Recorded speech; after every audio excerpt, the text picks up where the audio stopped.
Hello everyone, my name is Alex Sherrod. I'm with Precision Pipe and Products, and I'd like to welcome you as we begin part 2 on our discussion of culvert rehabilitation and the slip lining process.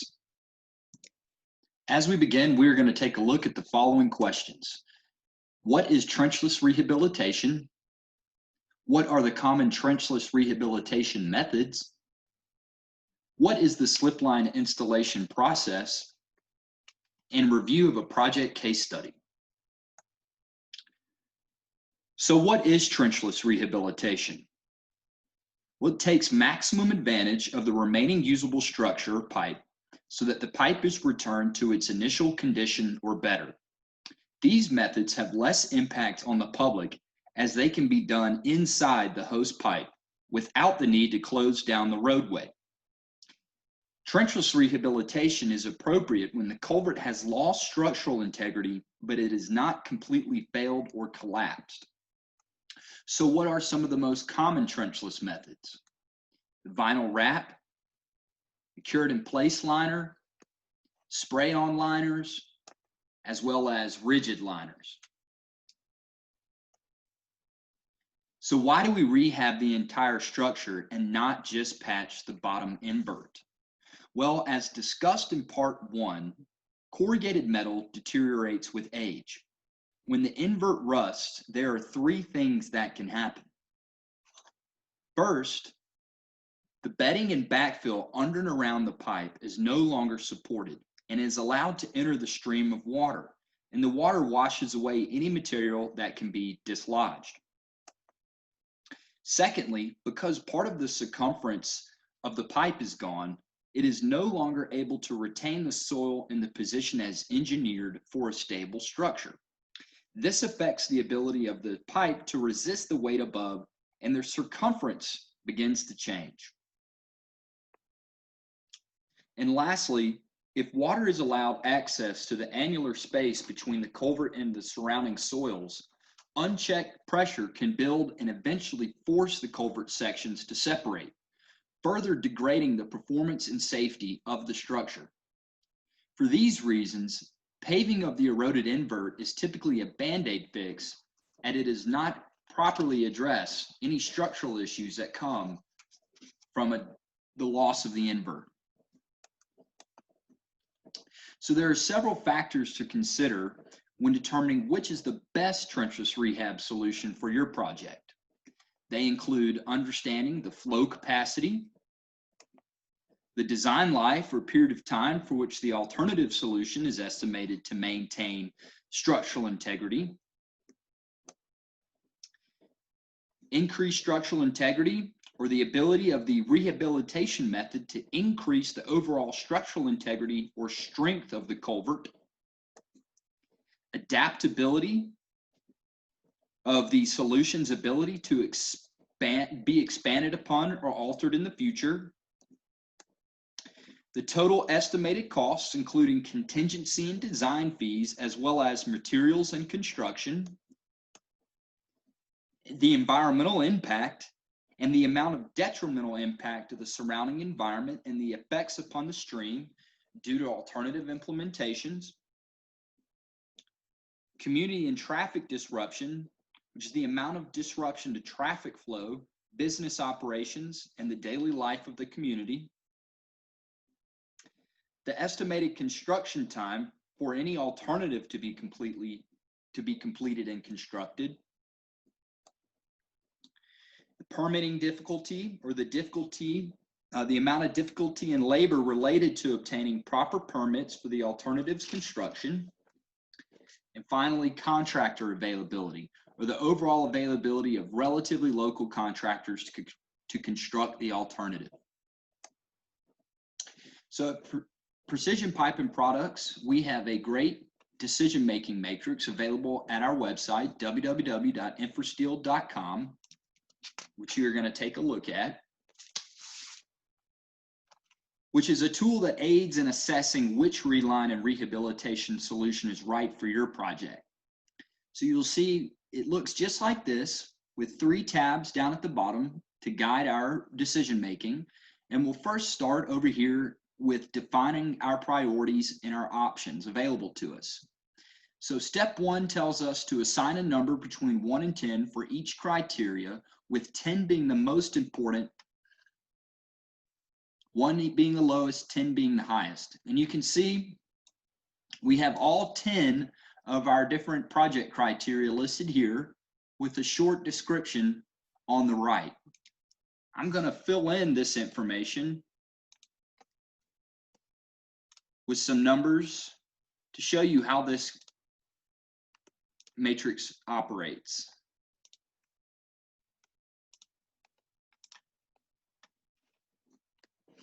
Once that's done, we can scroll down to step 2.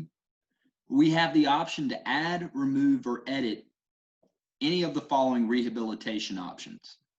So we have listed here an infrasteel smooth wall carbon steel slip liner, a arch smooth wall steel pipe replacement, a round smooth wall steel pipe slip liner, a polyurethane spray liner, a tunnel plate liner, aluminum structural plate pipe arch, which would be a replacement method, cementous spray liner, a reinforced concrete slip liner, and a smooth wall polyethylene slip liner.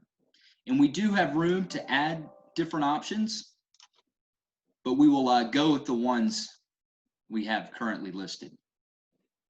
So once this is in place and we've got our weighted numbers assigned to what criteria is most important to us on the project, we can click over to tab 2, where we will see this sheet here. And our directions state that this is our workspace, everything within our yellow box. We can edit each cell with data from our analysis of each rehabilitation method. And so from these boxes to the left to the right, again, we see our criteria, and we have the ability to manipulate these cells here. These 3 require user input, and so that would come from the engineer or project manager who is assessing which rehabilitation method they want to go with.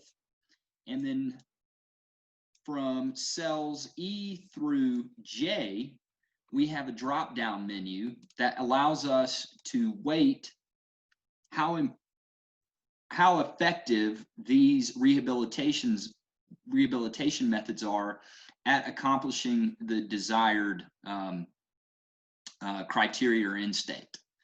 So we can see, just as an example here, we will go to round smooth wall steel pipe, so slip liner option, and we can see that increased structural integrity, we'll put that at a high, or a weight of 4. So you can see that some of these cells are empty. And again, I'm going to input some user data to see how this affects our evaluation of the different methods.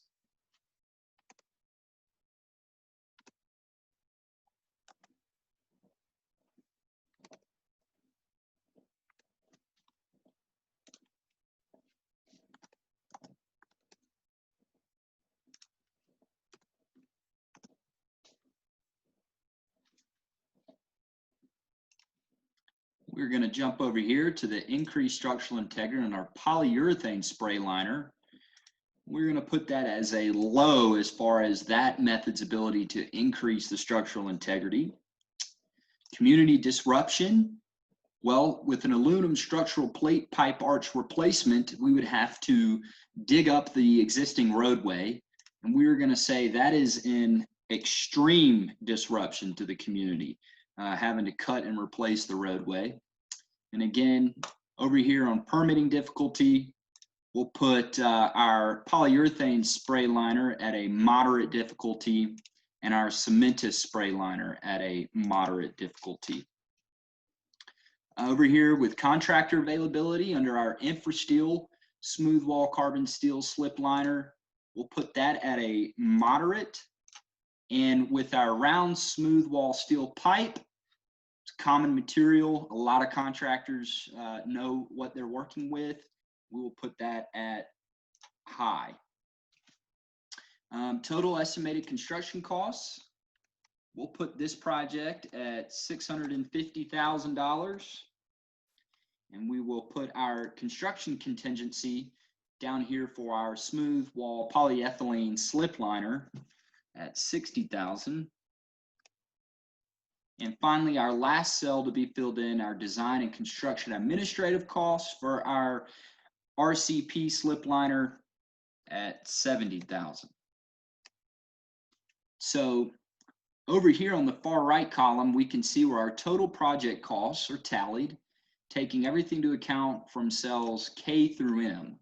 However, the data that we inputted into our prior cells, B through M, will be tabulated on our evaluation summary tab. So once all this data is inputted, that's all we have to do. We'll click over to our evaluation summary, and we will see what the data gives us as far as our evaluation. So first, we'll take note that the score of the criteria is calculated using the rank Excel formula. And the score will be between 1 and however many of the options we're going to be considering. In this case, we have, again, all the ones listed there. So 2 or more rehabilitation methods may have the same score in these columns if they were tied from the same data entered on the Evaluate Our Options tab, which is here. So again, our InfraSteel slip liner total estimated cost, that had a priority of 6, and this received a score of 4, so our total weighted score would be 24. And we can see how that is done and calculated across all of our columns here, all the way across. And at the end, we receive a score based on the weighted value of our criteria and where these different rehabilitation methods weighed. We'll get the total score, with a higher score being the best, meaning that it could be the best possible fit for your project. And again, this is available on our website, www.infrasteel.com. Just put in your email and this gets sent straight to your inbox. This is a unbiased tool, and we developed this as a method to aid in deciding which rehabilitation method would be most suitable for your project. So now that we've reviewed different factors to consider when assessing your rehab or rehabilitation project, we will jump forward and discuss what is the slip line installation process. Well, it begins with cleaning and dewatering of the host structure, and bypass pumping or the construction of cofferdams are common methods to dewater the host pipe. We can see bypass pumping being utilized in the above picture, as well as the construction of cofferdam to allow the work to take place in a dry environment. And cofferdams can be used in conjunction with bypass pumping methods if there is a high likelihood of a storm event that would overrun the dam's ability to hold the waterway. There's a great picture of bypass pumping being utilized, and we can see that this concrete bridge culvert has actually been rehabilitated with a smooth wall carbon steel slip liner that is actually tapered at the end to aid in control of the rate of water flow through the structure. Our second step in the slip line installation process is the installation of the slip liner to include the welding or joining of joints. And the installation of a slip liner usually occurs by either pushing or pulling the liner into place. We're going to watch a short clip here of a liner being inserted into the host structure.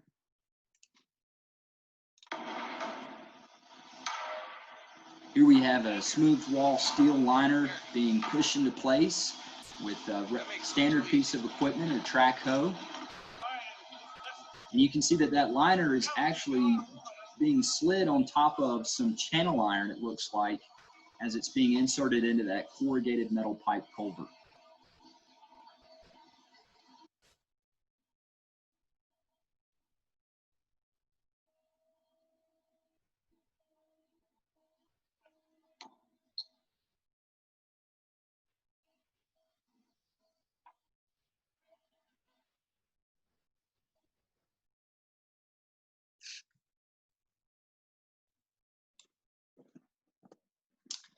Our third step in the installation process is the grouting of the annular space, which is the space that exists between the culvert liner and the existing structure. And you can see here a great cross section of a slip liner, the grout filling that annular space, and the existing corrugated metal pipe on the exterior.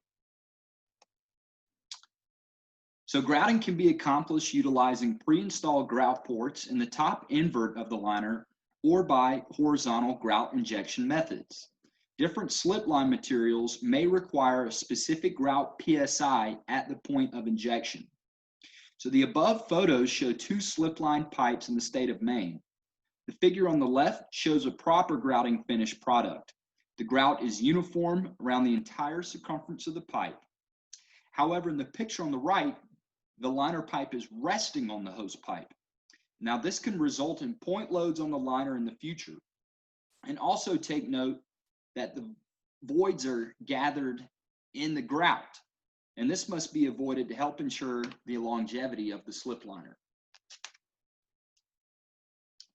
So as mentioned in our introduction, we're going to review a project case study that consists of two corrugated metal pipe culverts that were rehabilitated in the state of New York. The New York State Department of Transportation and the St. Lawrence County Department of Highways worked together utilizing a shared service agreement to streamline the completion of these two culvert preservation projects. By doing so, they ensured long-term motorist safety and the lowest taxpayer costs possible. The state's project was located under Route 12 in the town of Hammond, New York. The existing structure was a corrugated plate arch pipe that was installed in the 1960s. It had a span of 131 inches and a rise of 81 inches, with a deteriorated invert that was completely rusted through. The culvert was located under 2 feet of cover from the roadway, and from the pictures, you can see that the bottom invert had experienced severe degradation due to corrosion and abrasion. So New York State Department of Transportation structural engineers ruled out the option of paving the invert due to the concerns regarding the structural integrity of that type of repair. The only other option that the state had for a solution would require cutting the road and replacing the existing structure. This method would have taken significantly longer to complete and had a much higher estimated cost. So moving forward with a smooth steel rigid slip liner, the project was completed in 2 weeks with a total cost of $85,000. This provided a cost savings of $275,000 when compared to the cut and replace alternative. From the pictures, we can see that the crew is working the inside of the slip liner, inside of the hose pipe as they join the liner sections together. And then we can see them utilizing a grout truck to pump in grout to fill that annular space through pre-installed grout ports that we can see the top invert of the liner. St. Lawrence County's project was located under County Road 47. With similar construction to the state structure, this corrugated metal pipe culvert measured 103 inches by 71 inches, and it was located under 16 feet of cover. After assessing the feasibility of open cutting the road to remove the failing culvert, the county determined that it was not a feasible option due to the following reasons. It would have required 6 weeks of road closure, and required traffic to detour 24 miles. The additional travel time for emergency vehicles and motoring public due to the detour. And lastly, additional costs to relocate an existing utility line that was located in close proximity to the culvert. The estimated cost to cut the road and replace the existing structure was $217,000. By slip-lining the structure in tandem with the New York State Department of Transportation, St. Lawrence County was able to complete the project in 12 days with a total material and construction cost of $75,000. This resulted in a direct savings of labor and material of $142,000, and the additional cost savings of the detour to the traveling public was recorded to be $399,000. By working together, both organizations were able to expediently and effectively rehabilitate the failing structures via trenchless slipline methods. The two culverts were repaired quickly and economically without an interruption of emergency vehicles and other traffic. The slipline construction methods used for these two projects saved the taxpayers of New York State and St. Lawrence County over $816,000 in total construction and impact costs. Now we're going to watch a short demonstration on the benefits of the slipline installation and rehabilitation method.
So in summary, what is trenchless rehabilitation? It takes maximum advantage of the remaining usable structure so that the pipe is returned to its initial condition or better. What are the common trenchless rehabilitation methods? Common methods include a rigid slip liner, cured in place pipe, spray-on liners, or vinyl wrap. What is the slipline installation process? Clean and dewatering of the host structure, installation of the liner material, and finally grouting of the annular space.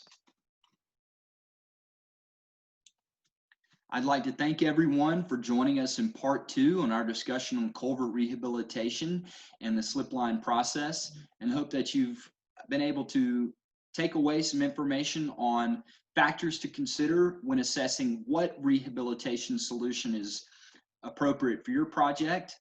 Again, I'm with Precision Pipe and Products, and my contact information is listed here. If anyone has any questions regarding this presentation or trenchless rehabilitation methods.